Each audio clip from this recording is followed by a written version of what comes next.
నీకు ప్రభు రక్త ప్రోక్షణ చాలా అవసరం. నీ పాపపు ఒప్పుకోలు అవసరం. పాపం అంటే ఏంటి? వాట్ ఇస్ సిన్ అంటే ఆజ్ఞ అతిక్రమమే పాపం. ఆజ్ఞను అంటే దేవుని ఆజ్ఞలు. మీరు ఇన్ని ఆదేశాలు వింటున్నారు, మీకు 10 ఆజ్ఞలు తెలుసు, పైగా 1000 ఆదేశముల శీర్షికలో ఉన్నారు. దేవుడు తన బిడ్డలు ఎలా ఉండాలి అని ఆశించేదే ఆదేశాలు, ఆజ్ఞలు. మరి వాటిని, ఆ క్రమాన్ని మీరు తప్పినప్పుడు తప్పకుండా అది పాపంగా మారిపోతుంది. ఆజ్ఞ అతిక్రమం పాపంగా మారిపోతుంది. కనుక నీవు దేవుని సన్నిధిలో నీ పాపం ఒప్పుకోవాలి. పాపం నుండి ప్రభు నిన్ను విడిపిస్తాడు. తప్పకుండా నిన్ను కడిగి నిన్ను పవిత్రునిగా, పరిశుద్ధునిగా, పరిశుద్ధురాలిగా చేయగలడు. యేసు రక్తం ప్రతి దుర్నీతి నుండి నిన్ను, ప్రతి అపవిత్రత నుండి నిన్ను పవిత్రులుగా చేస్తుంది. దేవునికి స్తోత్రం.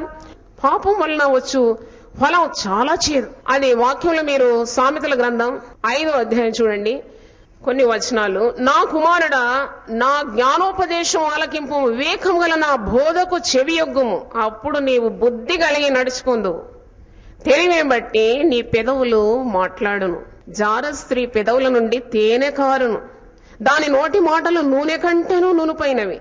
దాని వలన కలుగు ఫలము ముసిని పండంత చేదు. అది 2 అంచులు గల కత్తి అంత పదును గలది. దాని నడతలు మరణమునకు దిగుటకు దారితీయును. దాని అడుగులు పాతాళమునకు చక్కగా చేరును. అది జీవ మార్గమును ఏమాత్రము విచారింపదు. దానికి తెలియకుండానే దాని పాదములు ఇటు అటు తిరుగును. అంటే జార స్త్రీ గురించి మీరు సామెతల గ్రంథం 5, 6, 7 చదివినప్పుడు మీకు అర్థమవుతుంది. అంటే ఎంత భయంకరం బ్రతుకు, ఎంత భయంకరంగా మారిపోతుంది. పాపము ఏ కుటుంబాల్లో ఉంటుందో అక్కడ ఎప్పుడు కలహాలు ఉంటాయి. దావీదు పాపం చేసినాడు బెత్షెబాతో. యుద్ధాలు యుద్ధాలు యుద్ధాలు, జీవితం అంతా యుద్ధాలే. మరి పాపము ఉండే దగ్గర అవమానం ఉంటుంది, నాశనం ఉంటుంది, నష్టం ఉంటుంది, రోగం ఉంటుంది. ఈనాడు ఎంతమంది HIV పేషెంట్స్, ఎయిడ్స్ తో బాధపడుతున్నారు, సుఖ వ్యాధులతో బాధపడుతున్నారు. ఇవన్నీ కూడా పాపము వలన వచ్చే ఫలితం. ఈరోజు దేవుని వాక్యం మనతో మాట్లాడుతుంది. కొన్ని కుటుంబాలు కూలిపోవడం, సంసార జీవితాలు పాడుకోవడం, ఎంత పాపం వలన వచ్చిన ఫలితాలు. పాపాన్ని కప్పుకోకూడదు. ప్రభు మనతో మాట్లాడుతున్నాడు. మీలో ఎవరైనా పాపంలో ఉంటే పరిశుద్ధాత్మ సహాయం కోరాలి. పాపులను రక్షించడానికి ప్రభు వచ్చినాడు. పాపుల రక్షకుడు. సౌలు అంటాడు, పాపులలో నేను ప్రధానుడను, అయినా నేను దేవుని కనికరాన్ని, ప్రభు కనికరాన్ని పొందుకున్నాను. నన్ను నమ్మి భక్త కోటికి అపోస్తలుగా నియమించినాడు. అంటే ఎవడైనాను క్రీస్తునందు నీడల వాడు నూతన సృష్టి, పాతవి గతించెను, సమస్తము క్రొత్తవాయను. మనం ఒకవేళ మొండి హృదయంతో ఉంటే వాక్యంలో చూసినప్పుడు భయం పుట్టించే కొన్ని వాక్యాలు ఉన్నాయి. అవేంటంటే, కొందరు హృదయ కాఠిన్యం చేత వారు భ్రష్ట మనసుకు అప్పగింపబడినారని, అపవిత్రతకు అప్పగింపబడినారని వాక్యము రోమా 1వ అధ్యాయంలో మీరు చూస్తారు. అపవిత్రతకు దేవుడు వారిని అప్పగించెను, హృదయ కాఠిన్యమునకు దేవుడు వారిని అప్పగించెను, భ్రష్ట మనసుకు దేవుడు వారిని అప్పగించెను. నాకు అనిపిస్తుంది, మనిషి దేవునితో ఉన్న బంధం తెగగొట్టుకున్నాడంటే తప్పకుండా నశించిపోతాడు. మరి ఏది మనిషికి దేవునికి మధ్యన ఈ బంధాన్ని తెగగొట్టేది మరేది కాదు. ఏంటది? పాపం. అంత పెద్ద ప్రమాదం అన్నమాట. ఆది కాండంలోనే ఉంది. ఆది కాండంలోనే మనం చూస్తున్నాం. పాపం చేసినారు, దేవునితో ఉన్న సహవాసం వారు పోగొట్టుకున్నారు.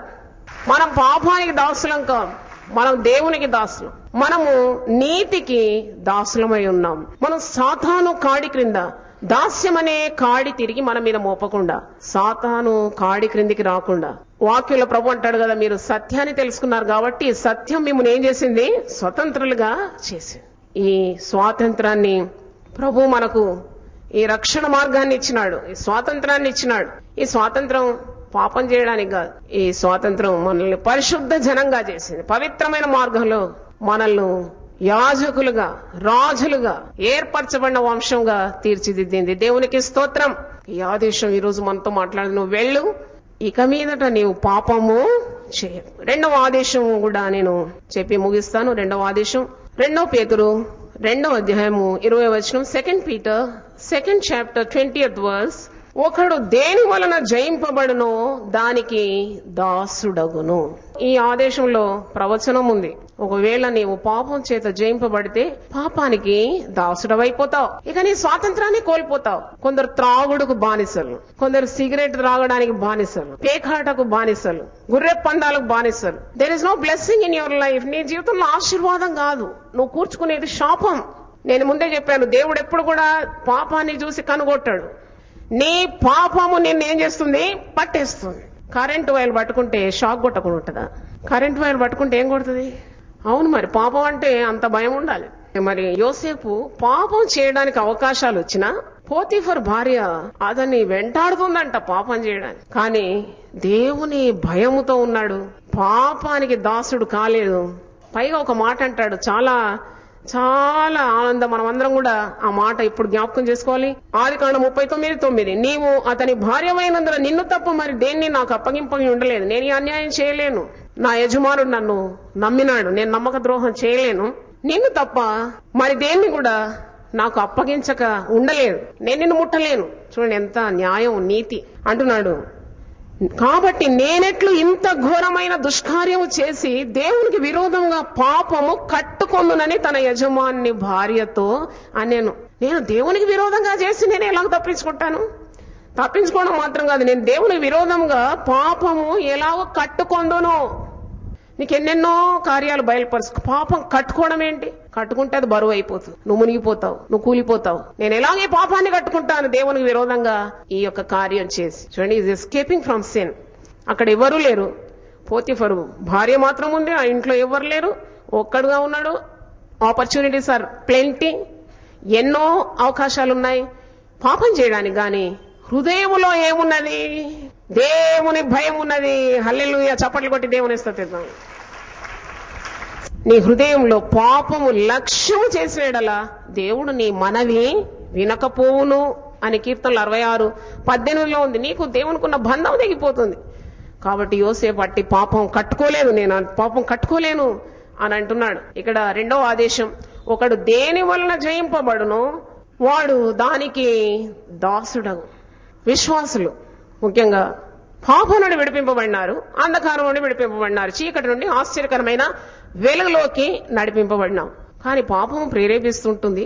ఎందుకంటే నీవు ఈ శరీరంలో ఉన్నంత కాలము లోకాశలు, నేత్రాశ, జీవపు డంబం, పాపం ఇవి నిన్ను వెంటాడుతుంది. కానీ నీకు యుద్ధోపకరణాలు ఎన్నో ఇచ్చినాడు వీటన్నిటిని జయించడానికి. క్రీస్తు నీలో ఉన్నాడు కాబట్టి వీటన్నిటిలో కూడా నీకు అత్యధికమైన విజయం ఉన్నది.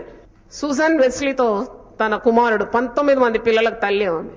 అయితే జాన్ వెస్లీ ఒక రోజు అడిగినాడంట, పాపము నాలో ప్రవేశించిందని నేను ఎలా తెలుసుకోవాలి అన్నప్పుడు సుజాన్ వెస్లీ తన కుమారునితో చెప్పిందట, పాపం నీలో ప్రవేశించిందని అది నువ్వు తెలుసుకోవాలంటే మొట్టమొదట నీకు ప్రార్థన చేయడానికి ఆశ ఉండదు, వాక్యం చదవడానికి నీకు ఆ తీపి నీకు కలగదు, సహవాసానికి రావడానికి నువ్వు అయిష్టపడతావు, మందిరానికి రావడం గాని దేవుని ప్రజలున్న చోట రావడం నీకు ఇష్టంగా ఉండదు, రొట్టె విరవడం అంటే నీకు ఇష్టంగా ఉండదు.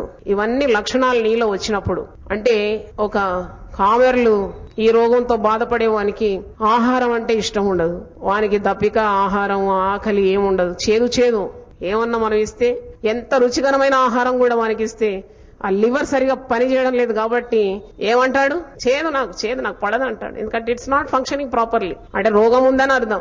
పాప రోగము నీలో ఉంటే తప్పకుండా నీకు వాక్యం అంటే అయిష్టం, దేవుని బిడ్డలంటే నీకు గిట్టదు, ప్రార్థన అంటే అయిష్టం, మందిరానికి రావడం నీకు ఇష్టం ఉండదు, దేవుని కార్యాలంటే నీకు శ్రద్ధ ఉండదు, అలాగే జారిపోతూ ఉంటావని దాని అర్థం. మరి ఒక్కసారి వెలిగింపబడి మాటికి పాపం చేస్తే వారి సంగతి ఏంటి? వాక్యంలో పౌలు భక్తుడు ఈ విధంగా అంటున్నాడు. రోమీలకు రాసిన పత్రిక 6వ అధ్యాయంలో మీరు చూసినప్పుడు, కృప నీకు లభిస్తుంది అని నీవు మాటికి పాపం చేయడం యుక్తం కాదు, అలాగే